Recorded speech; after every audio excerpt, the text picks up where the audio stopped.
જૂના ટાયરોની આડમાં સંતાડેલો ₹23 લાખનો વિદેશી દારૂ ઝડપાયો. રાજસ્થાનનો ચાલક જેલ ભેગો.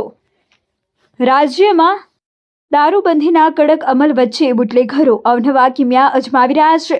વલસાડ સિટી પોલીસે નેશનલ હાઈવે નંબર 48 પર બાતમીના આધારે ઓપરેશન હાથ ધરી જૂના ટાયરો પાછળ છુપાવેલો લાખો રૂપિયાનો વિદેશી દારૂનો જથ્થો ઝડપી પાડવામાં મોટી સફળતા મેળવી છે.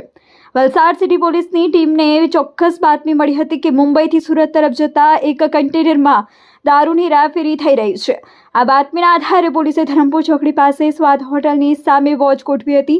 શંકાસ્પદ કન્ટેનર નંબર RJ 29GB 6301ને અટકાવી જ્યારે તપાસ કરવામાં આવી હતી ત્યારે પ્રથમ દ્રષ્ટિએ તેમાં માત્ર મોટા વાહનોના જૂના ટાયરો ભરેલા દેખાતા હતા. જોકે પોલીસે ઊંડાણપૂર્વક તપાસ કરતા ટાયરોની પાછળ બનાવેલ ગુપ્ત ખાનામાંથી વિદેશી દારૂનો મોટો જથ્થો મળી આવ્યો હતો. પોલીસે કન્ટેનરમાંથી વિસ્કી અને બિયરના કુલ 367 બોક્સ, 9048 બોટલ ટીન દારૂની કિંમત આશરે ₹23,61,600, 10 લાખનું કન્ટેનર, જૂના ટાયરો અને મોબાઈલ મળી કુલ ₹35,26,200નો મુદ્દામાલ જપ્ત કર્યો છે.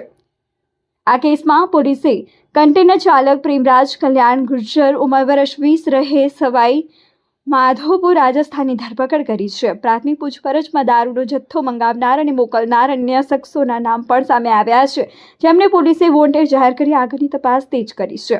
પોલીસ સૂત્રોના જણાવ્યા અનુસાર બુટલેગરો પોલીસની આંખમાં ધૂળ નાખવા માટે સતત નવી પદ્ધતિઓ અપનાવે છે, પરંતુ ટેકનિકલ સર્વેલન્સ અને બાતમીદારોના નેટવર્કને કારણે આ નેટવર્કનો પર્દાફાશ કર્યો છે.